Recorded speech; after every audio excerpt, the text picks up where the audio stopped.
mga kaigsuonan, I have a very urgent message to you if you are a parents.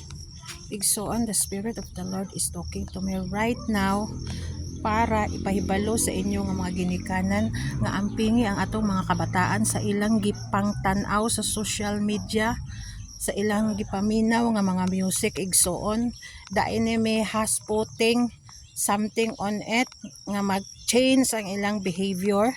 Kay balo kakaron ang mga kabataan dili na pare lahi na ang ilang mga panguna-una karon. It's lahi na because the enemy has planted something on it. We have to be careful. Kinahanglan ta Ginoo mudo, kinahanglan ang atong pagduol sa Ginoo, mangayo tag discernment sa Holy Spirit. Igsuon para mabantayan nato ang taktika ng kaaway. Kay ingon pa ang atong kaaway is like a roaring lion nga nangita ra na siya og way nga makasulod. Igsuon, please be watchful, be watchful, be watchful.